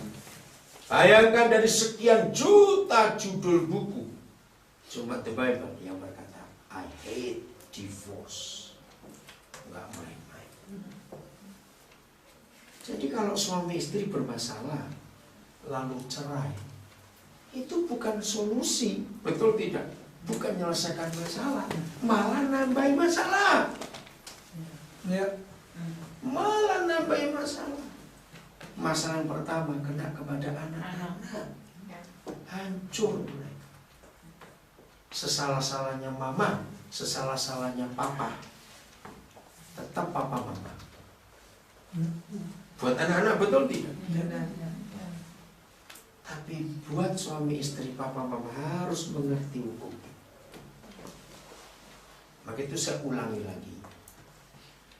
Tiap kali kita gak enakan dengan seseorang, bisa suami kita, bisa istri kita, bisa kolega kita, ya, bisa sahabat, siapa tetangga atau apa saja. Sebelum kita marah, ingat relasi kita dengan Tuhan Yesus. Kira-kira kalau aku buat seperti tetanggaku ini buat kepadamu, dan aku buat kepada Tuhan Yesus, kira-kira dia buat apa kepadaku? Ngerti nggak pertanyaan? Misalnya tetangga kita maki-maki kita, misalnya, sebelum kita maki balik, coba terapkan. Kalau aku maki-maki Tuhan, ada nggak saudara pernah ketemu ada orang maki-maki Tuhan? Ada. Ada. Saya pernah ketemu. Mengatakan Tuhan dengan kata-kata yang kotor. Saya sampai kaget. Tetap hidup tuh orang nggak dibunuh sama Tuhan. Betul nggak? Kalau kita dimaki-maki gitu, cekek lu ya. Betul nggak? Tuhan tidak, katakan amin. Amin. Ketika kita maki-maki dia, percayalah, Papa tetap senyum. Kok nggak amin? Amin. Kenapa Papa tetap senyum? Contohnya begini. Kalau ada profesor beneran ya, lalu bertengkar dengan anak umur 5 tahun, yang salah siapa? Profesor. Yang salah siapa? Profesor. Ini profesor goblok tuh anak kecil dilatih ini ngapain? Nah, begitu Papa kita dengan kita. ngeliatin anak kecil, orang Amersfoort lagi. Maaf, saya tersinggung. Ngerti istilah ini? Jadi papa kita nggak mau ribut dengan kita, rugi dia ribut dengan kita. Betul tidak? Nah seperti itu kalau kita mau ribut dengan orang lain. Kecil. Enggak, amin. Kecil. Amin. Amin. Nggak usah dibuat ribut. Apalagi kalau kita sesama manusia. Sebelum kita menuntut orang lain untuk tidak boleh bersalah kepada kita, tuntutlah diri sendiri dulu, bahwa aku pun tidak boleh buat salah. Kalau gitu fair nggak? Fair nggak kalau begitu? Nah ini masalah kita. Ketika kita menuntut orang lain, kita lupa kalau kita pun pernah salah. Berani berkata kita sering salah? Loh, ya atau tidak? Ya sudah. Kalau diri kita sendiri sering salah, jahat nggak kita menuntut orang lain tidak boleh salah? Jahat. Itu dia. Saudara, kalau hidup kita seperti ini, luar biasa. Amin. Amin. Panjang umur, jarang sakit, percaya. Amin. Amin. Amin. Tekanan darah normal nggak? Jebol. Kalau begitu tubuh ini. Betul seperti listrik voltase nggak stabil, rusak semua itu alat-alat. Nah seperti itu kehidupan. Orang suka emosi. Jadi mulai hari ini belajar seperti Tuhan Yesus hidup dengan kita. Amin. Amin. Amin. Pokoknya selalu aplikasikan bagaimana Tuhan Yesus dengan kita. Amin. Cara dia menanggapi kekurangan ajaran kita, kelakuan kita yang jahat dan sebagainya. Apa reaksi dia? Itu yang luar biasa. Amin.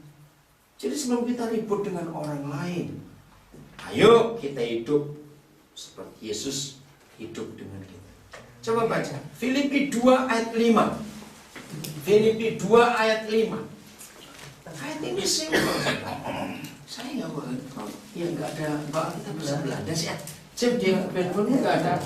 Indonesia Inggris. Aduh, Belanda kok Inggris. Ayo bahasa Belanda. Belum. Kenapa diam aja dari tadi? Lu kan walaupun dia.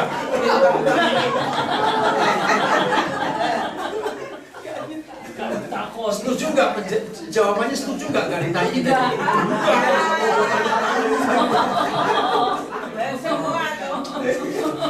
Ayo Filipi 2 ayat 5. Ya silakan baca bahasa Indonesia dulu. Ya silakan baca bahasa Indonesia. Hendaklah kamu dalam hidupmu bersama menaruh pikiran dan perasaan yang terdapat dalam Kristus Yesus. Dalam hidupmu bersama. Ini kata kuncinya. Bersama itu ya suami istri bersama, dengan teman bersama, dengan tetangga, dengan yang lain-lain. Hanya dua hal yang diperlukan. Miliki pikiran dan perasaannya siapa? Tuhan Yesus. Maka itu dari tadi saya katakan aplikasikan. Sebelum kita nuntut, marah, jengkel, tersinggung dengan seseorang, apa sih yang ada di pikiran dan perasaan Tuhan Yesus? Waktu kita itu kurang ajar kepada dia itu bagaimana sikapnya? Teruskan bahasa Belanda ini. Gezondheid bij u zijn. Apa head tadi? Gezondheid. Ya. Gezondheid. Bukan. Gezinheid. Ya, kebersamaan. Zijn, welke ook in Christus Jezus was. Apa yang ada di hidup Tuhan Yesus? Gezindheid. Ja, het woord. Ja, dat is een oud woord. Het woord gezindheid. Bijbelvertaling van Ja. 51. Ja. Kenapa? Harus pemerintah? Gezin kan keluarga. Nee, gezin in satu kebersamaan. Kebersamaan. Oh. Kebersamaan. Sama. Apa yang ada di pikiran Tuhan Yesus, di perasaan Tuhan Yesus, pakailah itu dalam kebersamaan kita. Indah, saudara. Kenapa, Sus? Ada apa-apa diskusi aja. Oh iya, ada vertalen. Coba, yang apa itu? Blijf erop toezien dat uw innerlijke houding moet zijn zoals die van Christus Jezus. Ja, innerlijke houding, gezindheid, innerlijke houding. Apa itu? Innerlijke houding artinya? Ja, pikiran dan perasaan. Perasaan. Ya, innerlijke houding. Oh, ini hukum luar biasa, katakan amin. Amin. Percayalah kalau semua kita hidup seperti yang ada di dalam Tuhan Yesus. Apa yang dipikirannya, apa yang diperasaannya. Nggak ada perang di dunia. Betul? Nggak ada pertengkaran, salah paham, nggak ada. Saya tanya lagi kepada saudara. Dalam relasi kita dengan dia, seharusnya yang lebih sering salah paham itu siapa? Apa salah paham sebenarnya? Misunderstanding. Siapa yang lebih sering salah paham antara kita dengan dia? Kita. Dia dong. Loh. Harusnya dengan dulu. Mungkin pertanyaannya salah. Coba saya gini. Dalam hubungan kita dengan Tuhan Yesus, ini yang salah paham itu kan yang momennya menang terus. Ya, yang dituntut terus sebenarnya begitu. Nah, dalam hubungan kita dengan Tuhan Yesus, seharusnya lebih banyak salah paham itu kan dia terhadap kita. Karena kita ini kan nggak bisa mikir kayak dia mikir. Betul tidak? Karena kita nggak bisa mikir seperti dia mikir, dia terusnya marah terus terhadap kita. Sebenarnya.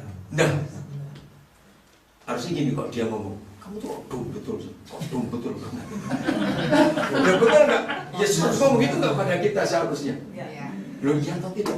Seharusnya. Iya. Kamu kok nggak ngerti sih? Dia bisa ngomong dengan kamu nggak ngerti lagi. 3 kali dia ngomong pada murid-muridnya, bukan 2 kali, 3 kali. Aku harus ditangkap di Yerusalem. Aku dibunuh. Aku mati. Tapi aku bangkit lagi. Bayangkan. Kalau ngomong cuma sekali, lupa, saya setuju. Ini 3 kali. Begitu mereka tahu Yesusnya dibunuh, apa yang mereka buat? Kecewa. Mereka lari. Bayangkan. Jadi ngerti maksudnya Yesusnya tadi? Yang sering salah paham harusnya dia terhadap kita. Kok gak ngerti-ngerti gitu dia ajak ngomong. Tapi Yesus sabar nggak terhadap kita? Wah, sabarnya pol kalau orang Jawa bilang begitu. Sangat sabar. Sebab dia berusaha mau ngerti kita. Betul tidak? Dia selalu berusaha untuk mengertiin kita. Maka itu sekali lagi dalam hubungan kita dengan sesama kita, nggak usah nih. Berusahalah untuk kita ngertiin orang lain. Coba bacakan yang pertanyaan terakhir tadi, Filipi 2. Ya, Filipi 2 mulai ayat 1. Pelan-pelan dan belum bacanya. Jangan yang terjemahan yang terlalu kuno tadi sulit. Yang baru. Dengarkan ya.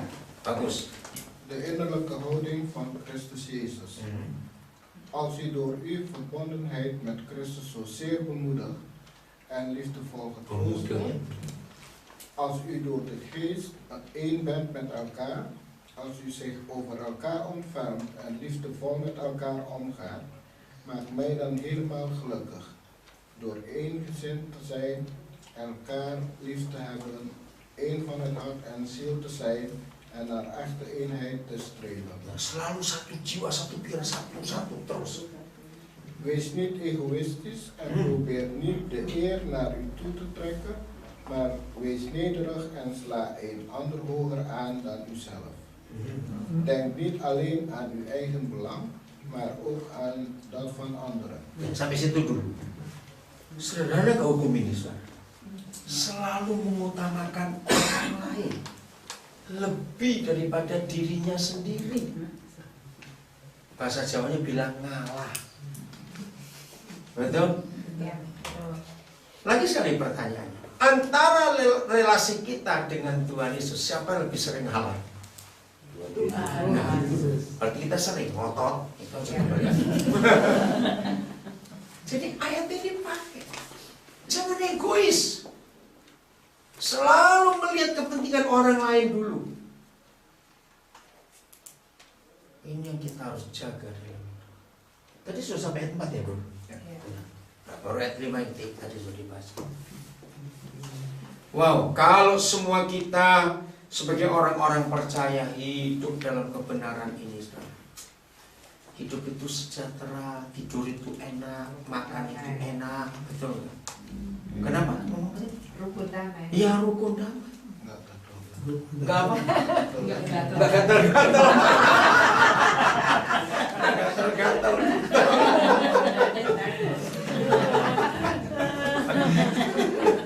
Saya ingat kata gatal-gatal malam ini ya. Dan tidak ditakoni juga. Kenapa? Tidak ditakoni juga. Nggak ditakoni siapa? Oh itu. Jadi firman Tuhan itu gampang atau sulit dimengerti? Duh, kok susah? Gampang sekali. Susah. Enggak gampang susah. Gampang.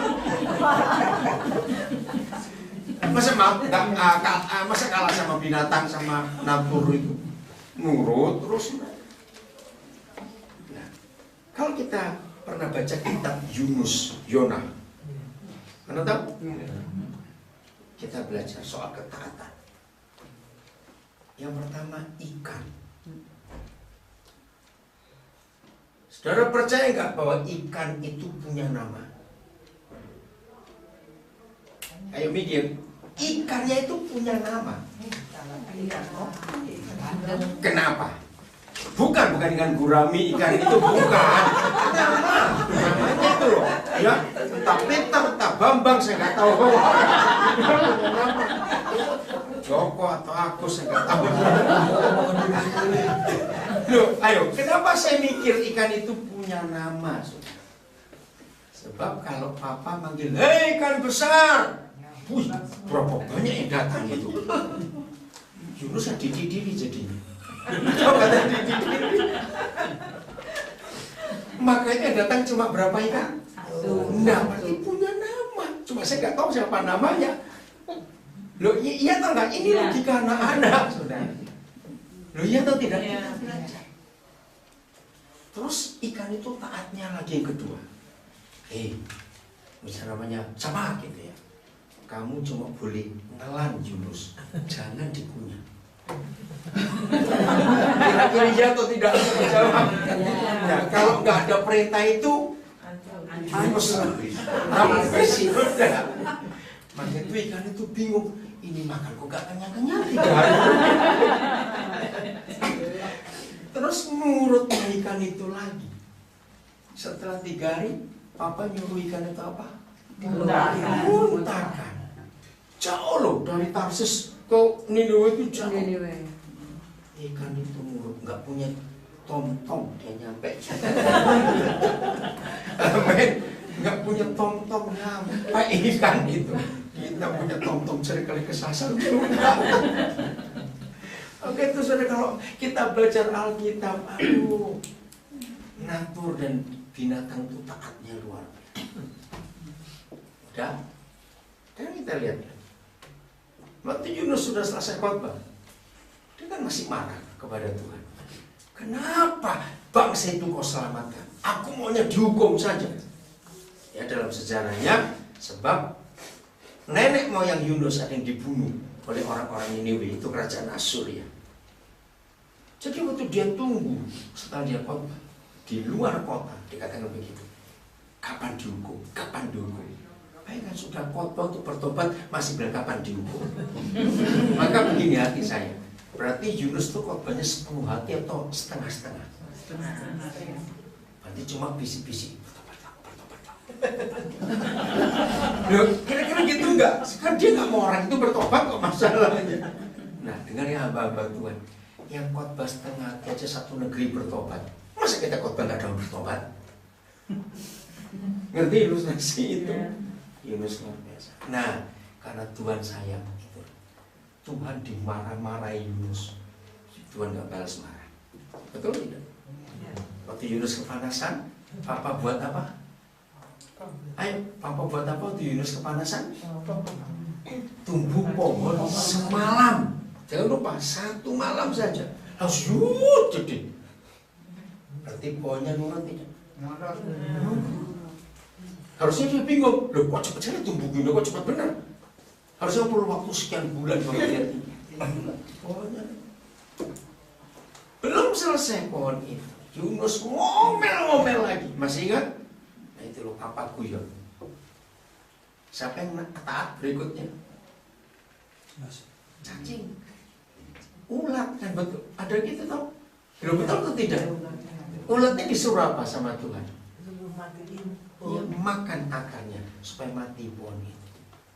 Ulatnya nurut. Malu dengan ulat kalau enggak nurut. Ulat saja nurut, mati pohon itu. Yang berikut siapa yang disuruh lagi taat? Ayo. Kita Yunus masuk lupa. Angin. Ya toh, dipanggil angin timur menerbangkan pohon-pohon. Maka itu kalau kita belajar kitab Yunus, kita lihat ketaatan ikan, ketaatan pohon, ketaatan ulat, ketaatan angin, itu belum bisa dipakai oleh Tuhan. Maka itu kesimpulannya, kalau hidup saudara dan hidup saya ingin dipakai jadi alat Tuhan, modalnya bukan sekolah teologi, tapi apa modalnya tadi? Taat. Mengerjakan apa saja yang Tuhan suruh. Wah, hidup itu luar biasa. Masalah mujizat Simon yang dapat ikan banyak dalam Lukas pasal 5, nanti pulang baca. Hanya ada satu sikap, begini kata Simon, karena guru menyuruhnya, aku melakukan. Karena logika Simon sebagai nelayan, nggak mungkin ada ikan kalau ada matahari, nggak ada. Tapi karena guru yang menyuruh, maka mujizat terjadi. Waktu Yosua memimpin bangsa itu nyebrang masuk Kanaan, lagi banjir atau enggak? Sungai itu lagi banjir atau tidak? Banjir. Ya Sungai Yordan, bukan got ya. Bapak cuma dilakai aja salah sekali. Ini sungai lagi banjir. Dan banjirnya besar sekali. Yosua bingung, Tuhan bagaimana menyeberang? Ada orang tua, ada anak-anak. Yahweh berkata kepada Yosua, langkahkan kakimu yang pertama, kaki iman. Yosua bingung. Begitu kakinya masuk air, mujizat terjadi. Jadi kunci mujizat bukan doa puasa, taat. Apa yang Tuhan suruh lakukan, lakukan. Taat. Maka itu jangan berkata gampang-gampang, susah tak? Enggak, gampang semuanya kok. Amin. Taat saja. Nggak usah melawan, nggak usah bantah. Kalau Papa berkata ampuni musuhmu, saya bilang diracun ya Tuhan. Awas bilang begitu.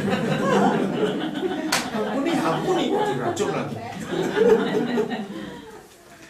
Berkati orang yang membenci kamu, saya bilang dikit aja Tuhan. Dia bilang begitu. Dia bilang mau berkati, ya berkati. Amin. Indah gak hidup seperti itu? Indah sekali. Karena ketaatan itu kunci. Ingat passwordnya adalah taat. Itu tadi.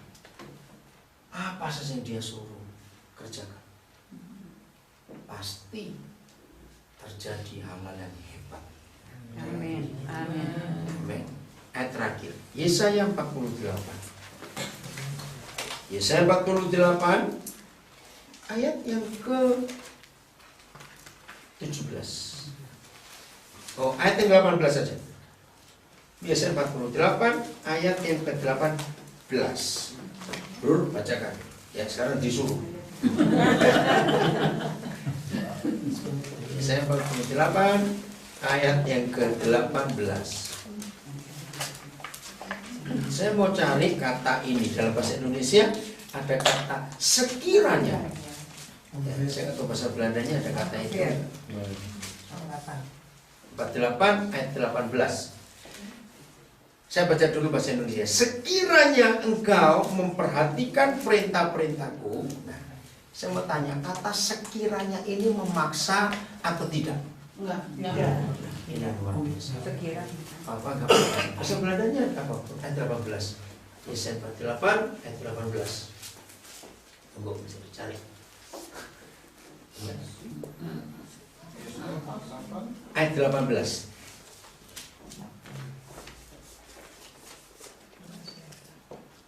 Had u toch maar naar mijn woorden geluisterd? Ada nggak kata sekiranya bahasa Belanda? Kata pertama apa? Had u toch?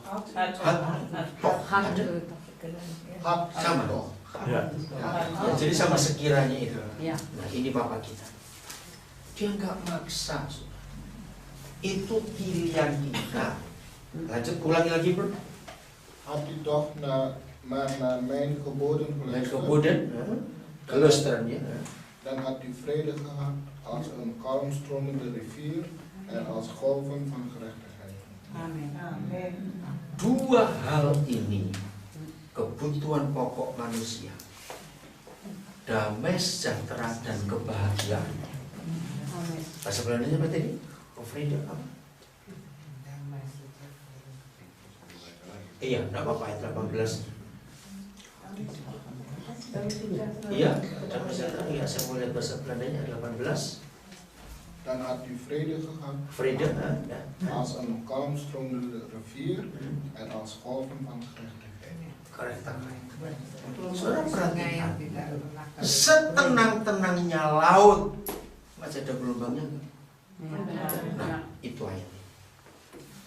Jadi kebahagiaan damai sejahtera kita itu terus nggak pernah berhenti. Amin. Sehat nggak kalau orang hidup dengan dua hal tadi ini? Amin. Syaratnya cuma satu. Taat. Sekiranya engkau mendengarkan, Ya, bangunin ya. supaya hidup kita penuh kebahagiaan dan penuh dengan damai sejahtera. Amin. Kolesterol, apa tadi kolesterol? Iya. Nuruti. Harus nuruti saja. Saudara yang hebat lagi. Kalau kita seperti itu, baca ayat 19. Siapa yang kena akibatnya? Kena impactnya, kena dampaknya. Baca coba ayat 19-nya.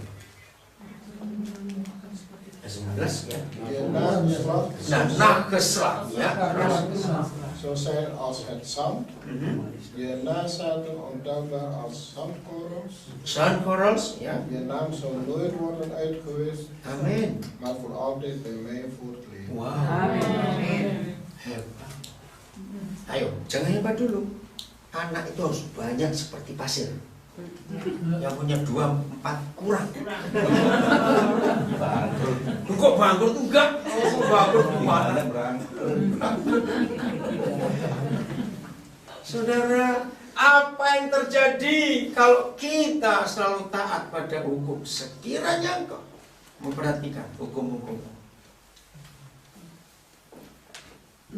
anak-anak kita yang kena dampak, nama mereka ya, tidak akan dilenyapkan atau ditiadakan dari hadapan.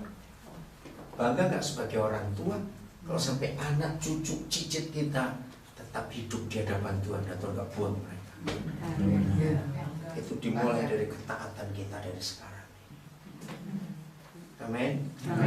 Jadi apa tadi word-nya? Taat. Nggak ada yang lain. maka kita akan berbahagia. Amin. Amin. Tuhan memberkati kita semua. Amin. Simpan ayat-ayat tadi ya. Cuma ada lagu apa lagi? Cuma dua.